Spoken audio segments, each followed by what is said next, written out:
ஞானச்சாரலை விரும்பி கேட்டு தங்களின் அருமையான கருத்துக்களை பகிர்ந்து வரும் அன்பு நண்பர்கள் மற்றும் பார்வையாளர்கள் அனைவருக்கும் எங்களின் மனமார்ந்த நன்றிகள். இந்த பதிவை பலருக்கும் ஷேர் செய்து சப்ஸ்கிரைப் செய்தால் இந்த நல்ல கருத்துக்கள் இன்னும் அதிகமான மக்களை சென்றடைய மிகுந்த உதவியாக இருக்கும். தொடர்ந்து உங்கள் அன்பும் ஆதரவும் தாருங்கள். நன்றி. வேளம் இளைஞனாகிய எல்லாம் வல்ல ஸ்ரீ கழுகாசலமூர்த்தி பெருமானுடைய திருவருளினால் வெளிவந்து கொண்டிருக்கும் இந்த ஞான உரையில் கடந்த பதிவில்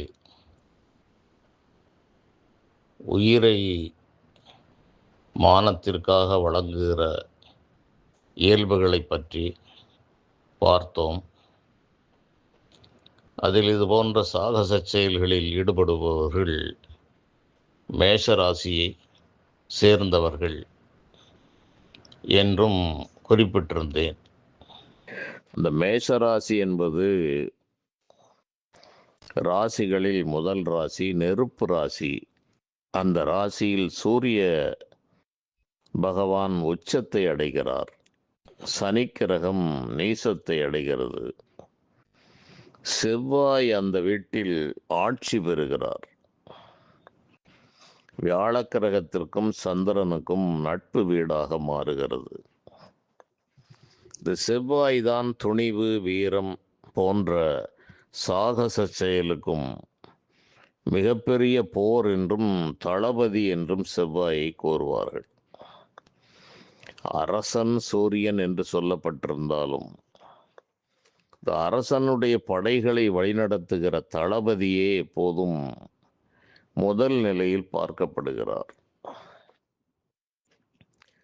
அதனால் இந்த மேஷ ராசிக்காரர்களுக்கும் சிம்ம ராசிக்காரர்களுக்கும் யார் பெரியவர் என்ற ஒரு உணர்வு இன்றளவும் இருந்து கொண்டே இருக்கும். சிம்ம ராசியினுடைய அதிபதி சூரியன். சூரியன் ஒரு ராஜகிரகம். சூரியனும் சந்திரனும் செவ்வாயும் ராஜகிரகங்கள் என்று சொல்வார்கள். அதில் சூரியன் அரசன் என்றும் சந்திரன் அரசி என்றும் செவ்வாய் சேனாதிபதி என்றும் வியாழன் மந்திரி என்றும் புதன் கணக்கன் என்றும் சனி ஆயுள்காரகன் என்றும் ராகு கேதுக்கள் ஞான மோட்சகாரகர்கள் என்றும் போககாரகர்கள் என்றும் இவையெல்லாம் ஒரு சுக்கிரன் களத்திரனுக்கு காரகன் என்றும் பிரித்து கோரியிருப்பார்கள். இது பலவிதமாக பிரியும். இப்போது நாம் மேஷராசி என்று எடுத்துக்கொண்டால் அந்த ராசியில் அசுபதி நட்சத்திரத்தில் பிறந்தவர்கள், அதிலும் பாதங்கள் கணக்கு இருக்கிறது. அசுபதி 1ஆம் பாதம் என்று பிறந்தவர்களும் லக்னம் நல்ல விதமாக அமைந்தவர்களும் தன்னுடைய உயிரை பற்றி கவலைப்பட மாட்டார்கள். அவசர புத்திக்காரர்கள் என்று ஜோதிட சாஸ்திரம் இவர்களை கூறுகிறது. இவர்களுக்கு நிதானம் குறைவு. எடுத்த வேலையை எப்படியும் முடித்தே தீர வேண்டும் என்ற ஒரு சங்கல்பம், திட சங்கல்பம் இவர்களிடம் இருக்கும். இவர்கள் சாப்பிடுவது கூட அவசரமாக சாப்பிட்டு முடிப்பார்கள். பரபரப்பும் அவசரமும் இவர்களோடு சேர்ந்தே இருக்கும். எத்தகைய சவால்களையும் எதிர்கொள்ளுகிற மனநிலை இவர்களுக்கு இருக்கும்.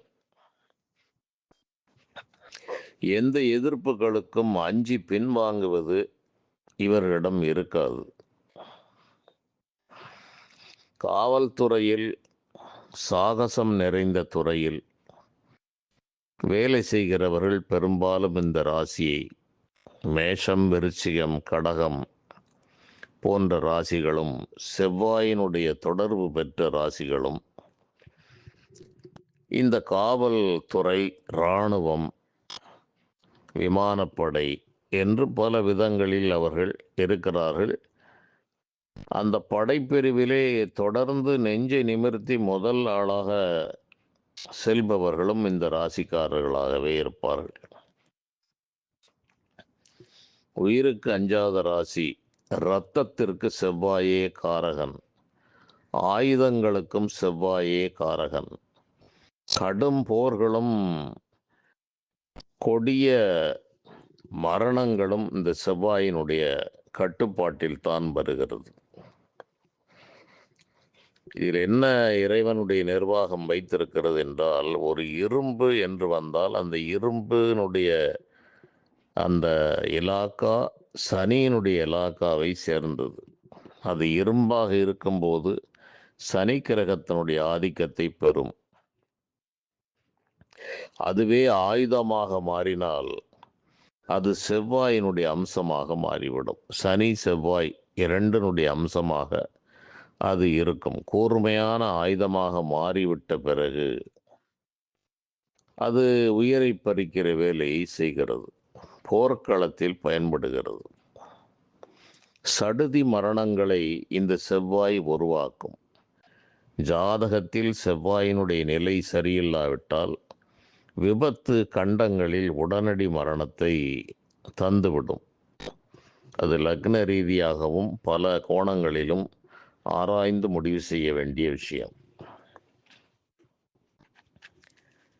அப்படி இந்த காலபுருஷனின் முதல் வீடு என்று சொல்கிற இந்த மேஷ ராசியில் பிறந்தவர்கள்,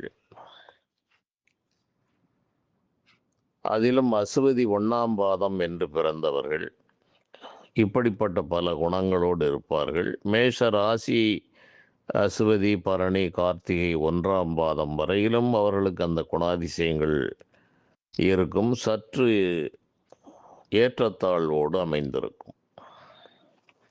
இதற்கு சின்னம் என்று பார்த்தால் ஒரு ஆட்டுக்கிடாவை சின்னம் என்று நம் நாட்டில் பிற்காலங்களில் குறிப்பிடுகிறார்கள்.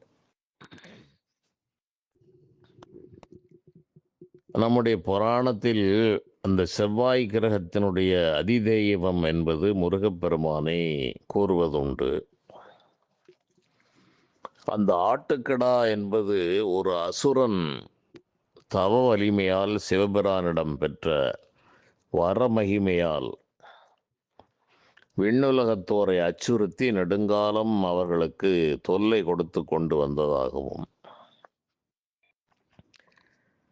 அசுரர்கள் நினைத்த வடிவங்களை எடுக்கிற ஒரு ஆற்றல் உடையவர்கள் என்று கூறப்படுவதால் ஒரு சமயம் அவன் அந்த ஆட்டுக்கடாவாக மாறி இந்த விண்ணுலகவாசிகள் அனைவரிடமும் பிரச்சனையை உருவாக்கி அனைவரையும் வெற்றி வாகை சூடி வானுலகில் எவரும் அடக்க முடியாத ஒரு ஆற்றலோடு எக்காலமாக தெரிந்து கொண்டிருந்தான். இவனை கண்டு அனைவரும் அஞ்சி நடுங்கி இறைவனிடம் சென்று முறையிட்டார்கள். பலர் சென்று போரிட்டு இந்த ஆட்டுக்கடாயை வெல்ல முடியாமல் திரும்பினார்கள். இந்த நிலையில் முருகப்பெருமானிடம் சென்று முறையிட்டவுடன் அவர் வீரபாகு தேவரை அனுப்பி இந்த ஆட்டுக்கடா போன்ற வடிவில் இருக்கிற அசுரனை கட்டுப்படுத்த அழைத்து வருமாறு ஆணையிட்டார். அந்த அடிப்படையில்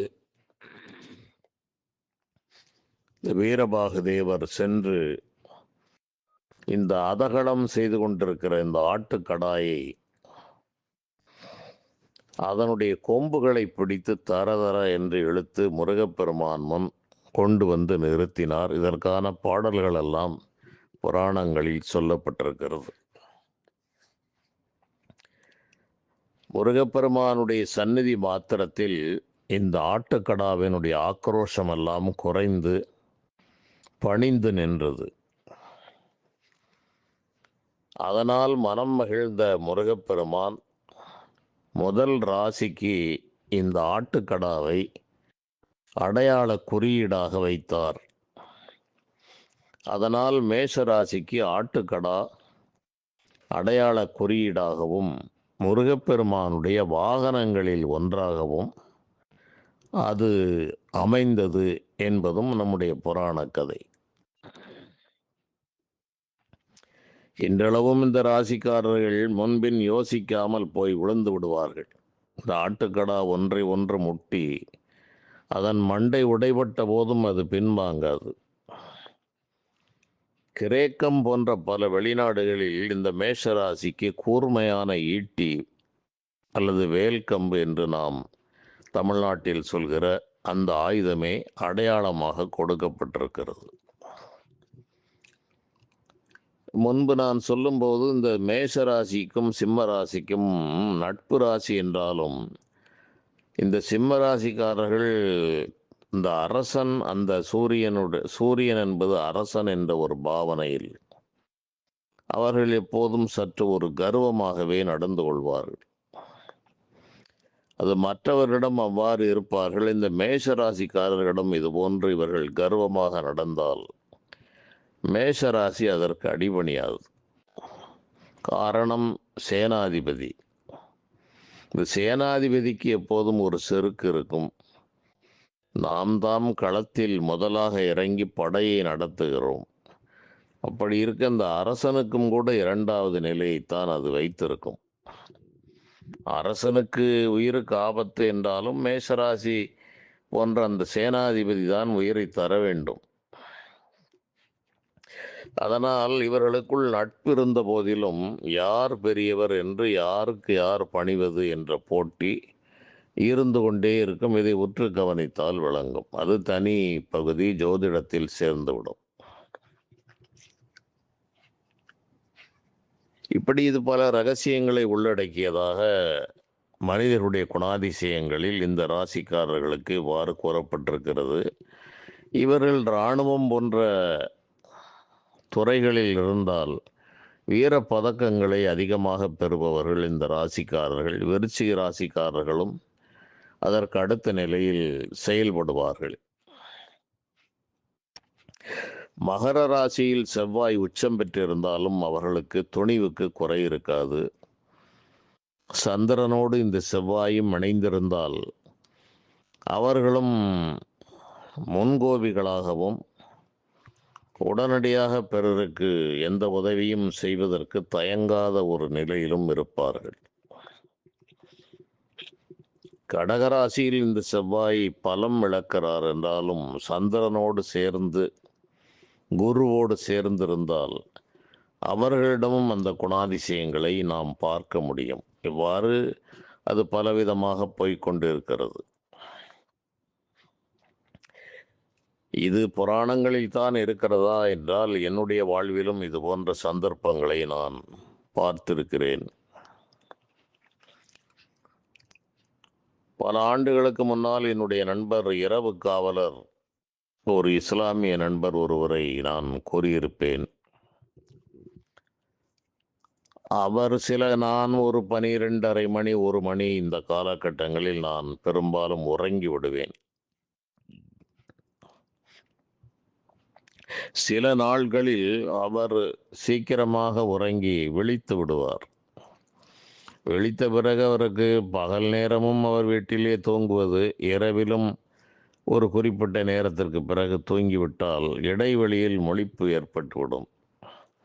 அதனால் அவர் அந்த மெயின் ரோட்டுக்கு சைக்கிளிலே சென்று, நான் பகல் முழுவதும் வேலைகளை பார்த்து அலுப்பில் இருக்கிற ஒரு நபர், இவருக்காக பேச்சு துணைக்கு என்று அப்படி பழகி எனக்கும் இந்த இரவு கூத்தடிப்பது என்று வழக்கமாகிவிட்டது.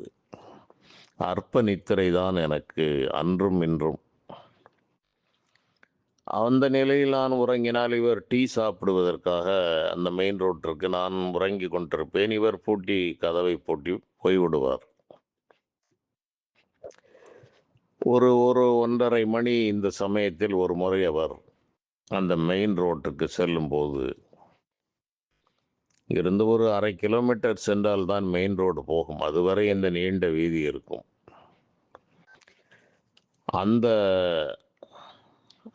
மெயின் ரோட்டுக்கு செல்கிற பாதையிலுக்கு சற்று தொலைவில் எங்களுடைய அலுவலகத்தின் வேறு ஒரு பிரிவு, அது சொந்த கட்டடத்தில், பெரிய விரிவான கட்டடத்தில் இயங்குகிறது. அதனுடைய நிர்வாக அலுவலகம்தான் நாங்கள் இருந்தது. அதுபோக பல இடங்களிலும் அலுவலகங்கள் சொந்த கட்டிடத்திலேயே தான் இருந்தது. அதற்கு பின்னால் முழுவதும் நஞ்சை வயல். ஆகவே அங்கு சேமிக்கப்பட்டிருந்த அந்த ஸ்டோர் ரூம் என்ற பகுதியிலிருந்து சில பொருள்களை யாரோ ஒரு இருவர் எடுத்துக்கொண்டு எங்களுடைய அலுவலகம் மெயின் ரோட்டுக்கு திரும்புகிற அந்த திருப்பத்தில் வலதுபுறம் சென்றால் அந்த வயலுக்கு சென்று அந்த அலுவலகத்திற்கு பின்பக்கம் போய்விடலாம். அங்கிருந்து இங்கு வந்து அந்த மெயின் ரோட்டுக்கு போய்விடலாம். எங்களுடைய அலுவலகம் மேற்கு தள்ளி இருக்கிறது. நிலையில் அவர் அந்த திருப்பத்தில் வரும்போது ஆள் அரவமில்லாத அந்த ரோடு, இரவு நேரம், 2 நபர்கள் அங்கு சற்று பதுங்கி இருப்பதை பார்த்திருக்கிறார். அவர்களுடைய தோளிலே கனமான பொருள்கள், இந்த டிபார்ட்மெண்ட் சம்பந்தமான பொருள்கள் இருப்பதையும் இவர் பார்த்து விட்டார். அவருக்கு அங்கு வேலை இல்லை.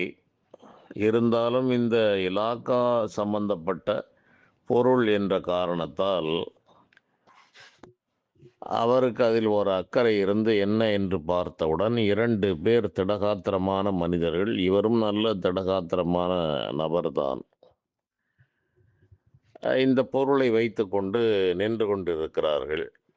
இவர் சட்டென்று சைக்கிளை விட்டுவிட்டு பின்னால் சென்று அவர்களை சட்டையை பிடித்து மடக்கிவிட்டார். அவர்களிடம் கையில் பழுவான பொருள்கள் இருக்கிறது. அதில் ஒருவன் நல்ல திடகாத்திரமானவன், வயதில் இவரை காட்டிலும் சற்று இளையவன். அவன் திமிரிய காரணத்தால் இவர் எப்போதும் ஒரு சிறு கத்தி ஒன்றை வைத்திருப்பார். அதை வைத்து அவர்களை மடக்கி, திரும்பினால் உன்னை தாக்கி விடுவேன் என்று அவர்களை மிரட்டி ஒரு கட்டுப்பாட்டில் வைத்திருக்கும் போது, அந்த பீட்டுக்கு என்று இந்த காவலர்கள் அருகில் சற்று தொலைவில் தான் இந்த காவல் நிலையம் இருந்தது. அவர் ஒரு வயதானவர் அந்த பீட்டுக்கு வந்திருக்கிறார். இந்த சம்பவத்தை பார்த்தவர், அவர் ஒருவரால் இதை சமாளிக்க முடியாது என்று விரைவாக சென்று அங்கே, நீங்கள் அதுவரை இவர்களை பிடித்து வைத்திருங்கள், நான் இப்போதே காவலர்களை அழைத்து வருகிறேன் என்று சொல்லி ஒரு 5 நிமிடங்களில் ஒரு 5-6 நபர்கள் வந்து இவர்களை பிடித்து கொண்டு போய்விட்டார்கள். போய்விட்டால் அவர்கள் இது போன்ற பல திருட்டு வழக்குகளில் ஈடுபட்டிருக்கிறார்கள்.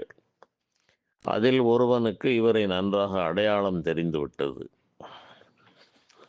இது உனக்கு தேவையில்லாத வேலை, நான் அங்கே எடுத்து வருகிறேன், நீ இங்குதானே உனக்கு பொறுப்பு, எங்களை மாட்டி விட்டு விட்டாய் என்று அப்போதே அவனுக்கு இவரிடம் ஒரு கோபம் இருந்திருக்கிறது.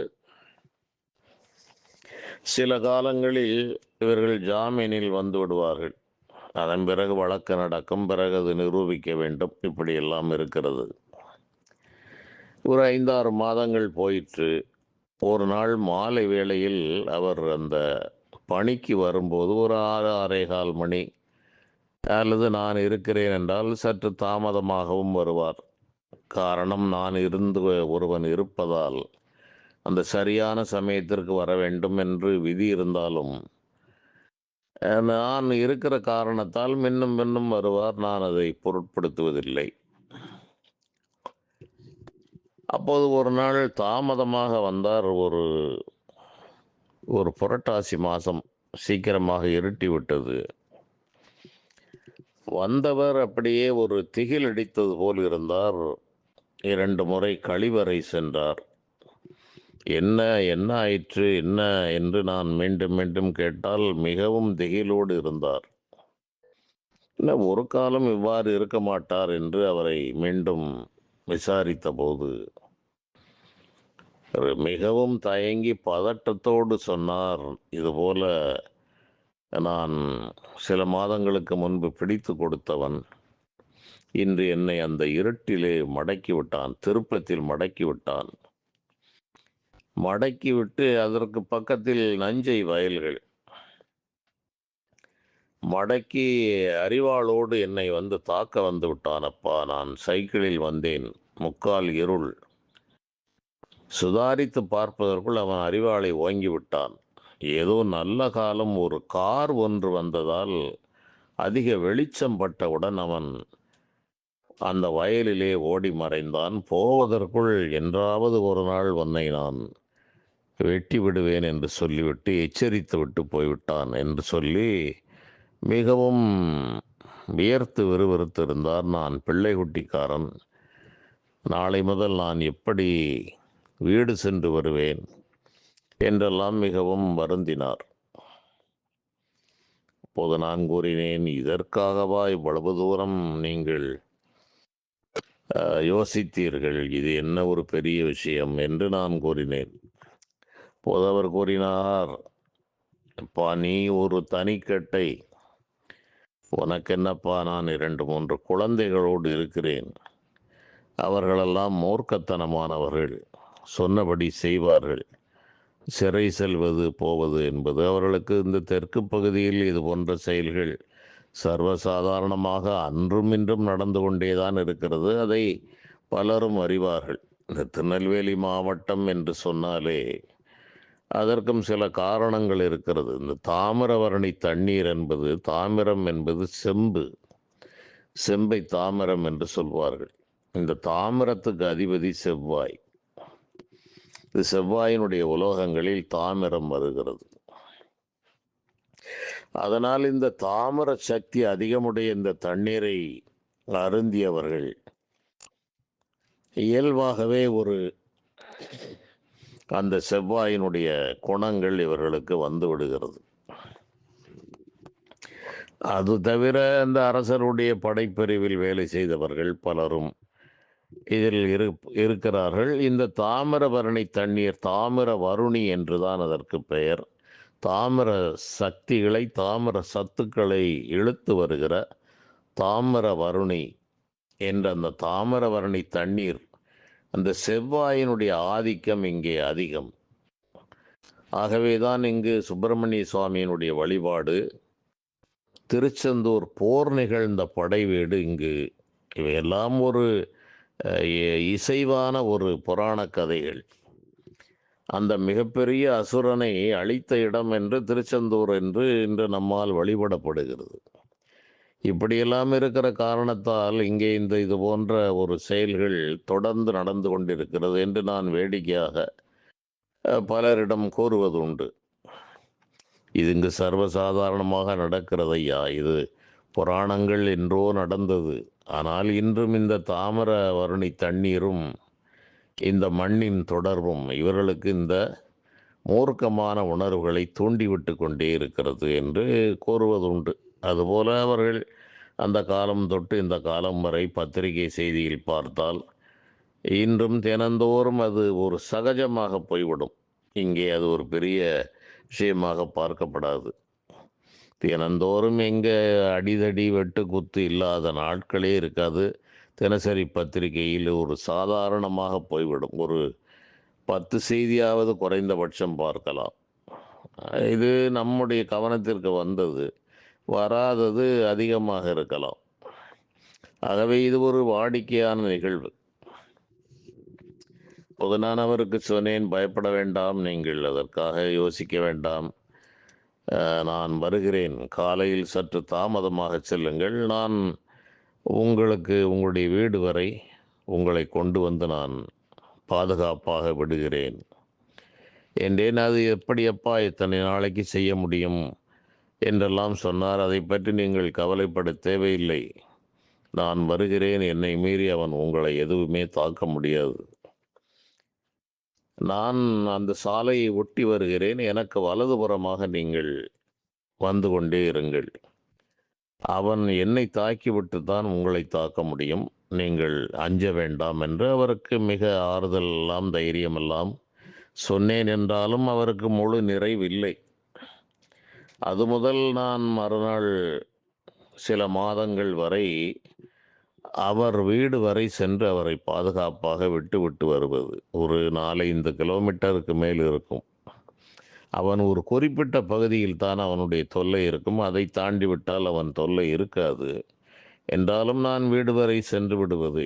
இவர்கள் ஒரு காரியத்தை முடிக்க வேண்டும் என்று நினைத்தால் எந்த எல்லைக்கும் செல்வார்கள். அப்படி இருக்கும்போது எனக்கு அந்த நபரை இவர் அறிமுகப்படுத்தி இருந்தார். அங்க நிற்கிறான் பார், இங்கே நிற்கிறான் பார். அந்த நபரும் இதே ஒரு வேலையாகத்தான் செய்து கொண்டிருந்தார். இப்படி நிலையில் அவர் அப்படி கண்ணை காட்டுவார், அது நிற்கிறான் பார் என்று. நான் பார்ப்பேன், அவன் பார்த்தான், இவன் அருகே ஒருவன் செல்கிறான், அவன் பார்த்தால் ஒரு பயந்து செல்பவன் போல இல்லை என்று. அவர்களுக்கு இந்த பாம்பின் கால் பாம்பறியும் என்று சொல்வார்கள்.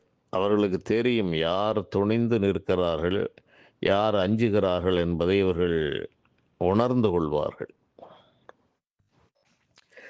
நானும் சைக்கிளில் தான் செல்கிறேன். அதுபோலெல்லாம் அவர் பயப்படுவார். அப்பா, உனக்கு ஏதேனும் ஆகிவிட்டால் என்ன செய்வது? அதெல்லாம் ஒன்றும் ஆகாது. இதுபோல எத்தனையோ நபர்களை நானும் பார்த்திருக்கிறேன். எங்களுடைய மூதாதையர்கள் இதைவிட பெரிய பெரிய விஷயங்களை எல்லாம் ஆங்கிலேயர்களையே எதிர்த்தவர்கள். இவர்களெல்லாம் ஒரு பொருட்டல்ல. நியாயம் என்று வந்தால் நியாயத்தின் பக்கம் நிற்போம். அநியாயமாக ஒரு உயிர் போகிறது என்றால் என்னுடைய உயிரை கொடுப்பதற்கு நான் தயங்குவதில்லை. ஆகவே நீங்கள் அஞ்ச வேண்டாம். அவன் என்ன முயன்றாலும் என்னை தாக்க முடியாது. அதற்கு பல காரணங்கள் இருக்கிறது என்று நான் கூறினேன். அதுபோலவே நான் வருகிற காலம் வரை அவனால் ஒன்றும் செய்ய முடியவில்லை. ஒரு முறை நான் எங்கோ நின்று விட்டேன். இவர் மட்டும் சில அடி தொலைவுகள் போகும்போது சட்டென்று வந்து விட்டான். வந்துவிட்டு, நீ பாடிகார்டு போட்டு எத்தனை நாள் சென்று வருவாய்? உனக்கு பாடிகார்டாக வருபவனை வெட்டிவிட்டு அதன் பிறகு உன்னை வெட்டுவேன் என்று அந்த ஒரு 5 நிமிடத்தில் அவரை மிரட்டி விட்டான். இந்த சம்பவம் நடக்கும்போது நான் செல்லவும் அவன் சட்டென்று சாலையில் ஓடி மறைந்து விட்டான். அவ்வளவு உள்ளவன். நான் வரும்போது துணிந்து செய்யலாம், அவர்கள் செய்யவும் செய்வார்கள். ஆனால் என்னவோ இறைவனுடைய அருள் கவசம் இருந்த காரணத்தால் அவன் என் பக்கம் அணுகவே முடியவில்லை. முயன்றால் அவன் தாக்குவது என்பது எளிதாக செய்ய முடியும். அது இயலாத காரியம் அல்ல, அது நிகழாத காரியமும் அல்ல. அது அங்கு சர்வசாதாரணமாக நடைபெறும். ஆனால் இந்த இறைவனுடைய அருள் கவசம் என்ற ஒன்று இருந்த காரணத்தால் என்னை கண்டால் அவன் அந்த வேரை கண்ட பாம்பு போல் அஞ்சித்தான் ஒடுங்கி கொண்டே இருந்தான். இறுதி வரை அவன் அந்த செயலை செய்ய முடியவில்லை. பிறகு இந்த பிரச்சனைகள் வலுவாக போய் இவருக்கு ஒரு நிம்மதி இழப்பை கொடுத்து கொண்டே இருந்ததால் காவல் நிலையத்தில் புகார் கொடுத்து தெரிந்த அதிகாரிகள் மூலமாக சொல்லி இந்த நபரை கூப்பிட்டு எழுதி வாங்கிவிட்டு எச்சரித்து அனுப்பினார்கள். அந்த நபருக்கு எந்த இடத்தில் எந்த பிரச்சனை வந்தாலும் அதற்கு நான் தான் பொறுப்பு என்று காவல்துறை தக்க கவனிப்போடு அவனை அணுகி எழுதி வாங்கி, அதை நான் தான் சொன்னேன், இவ்வாறு இதை தீர்வு செய்து விடுவோம், நான் வந்து கொண்டிருக்கிறேன், என்னை அவன் ஒன்றும் செய்ய முடியாது, இருந்தாலும் ஒரு நாள் இல்லாவிட்டால் ஒரு நாள் நீங்கள் தனியே வரும்போது ஏதேனும் இடர்பாடுகள் ஏற்பட்டு விடலாம், இதை வளரவிட வேண்டாம் என்று ஒரு 6 மாத காலத்திற்கு பிறகு இவ்வாறு முயற்சி செய்து அவர்கள் எச்சரித்து அனுப்பினார்கள். அதன் பிறகு அவன் வேறு சில வழக்குகளில் தண்டனை பெற்று மீண்டும் சிறை சென்று விட்டார். அப்போது அவர் கூறினார், எனக்கு ஒரு பக்கம் காவலாக நீ வருகிறாயப்பா, அவன் பலமுறை எச்சரித்தது இப்படித்தான், என்னப்பா பாடிகார்டு போட்டு வருகிறாய், முதல் வெட்டு அவனுக்குத்தான் விழும் என்றே சொல்லி வந்தான். என்னால் உனக்கு ஒரு சேதம் ஏற்பட்டு உன்னுடைய பெற்றோர்களுக்கு இழப்பு ஏற்படும் என்றுதான் நான் அதிகமாக அஞ்சினேன் என்று இவையெல்லாம் தீர்ந்த பிறகு சாவகாசமாக இதை பற்றி பேசும்போது சொன்னார். அப்படியெல்லாம் நடக்காது, அது தெரிந்துதான் நான் ஏற்றுக்கொண்டேன். அவ்வாறு நடந்தாலும் இந்த உயிர் போவதை பற்றி நான் பயப்படுகிறவன் அல்ல. அது தெரிந்துதான் நான் வருகிறேன். என்னை தாக்க முடியாது என்பது ஒரு புறம் இருக்கிறது. அதை மீறி தாக்கினால் அதை பற்றி நான் கவலைப்படவும் போவதில்லை. இவனால் உயிர் போகாது என்பது தெரியும், இவன் தாக்க முடியாது என்பதும் தெரியும். இதற்கு மேல் அவன் 10 நபர்களோடு வந்து தாக்கினாலும் அதற்காக அஞ்சி செல்லக்கூடியவன் அல்ல நான். என்னுடைய உயிரை எடுக்காமல் உங்கள் மேல் ஒரு துரும்பை கூட பட நான் அனுமதிக்க மாட்டேன். என் உடலில் இருந்து உயிர் பிரிந்தால் மட்டுமே உங்களை அவர்கள் தொட முடியுமே தவிர, அதுவரையிலும் நான் அதற்கு இடம் தர மாட்டேன். நீங்கள் பயப்பட வேண்டிய தேவையில்லை. சொன்னால் சொன்னதுதான். அதற்காக பின்வாங்கி செல்லக்கூடியவன் அல்ல. அது போன்ற ஒரு பாரம்பரியத்தில் நான் வந்தவனும் அல்ல. சத்தியத்திற்காக, நியாயத்திற்காக எதை வேண்டுமானாலும் உயிரை இழப்பது என்பது எங்களுக்கு ஒரு பெரிய விஷயமே அல்ல. அதுவும் எனக்கு அது ஒரு பெரிய காரியம் அல்ல. என்னுடைய உயிர் பலருக்காக பணயம் வைக்கப்பட்டிருக்கிறது. நேரங்கள் இப்படித்தான் கடந்து போய்விடுகிறது. அதிகபட்ச நேரமாகிவிட்டது. இப்படி இந்த சம்பவம் நடந்தது. இது போன்ற வாழ்வுகளும் இன்றும் தொடர்ந்து கொண்டிருக்கிறது என்பதால் உங்களோடு இதை பகிர்ந்து கொண்டேன். மேலும் இது போன்ற செய்திகளை பார்க்கலாம். நன்றி.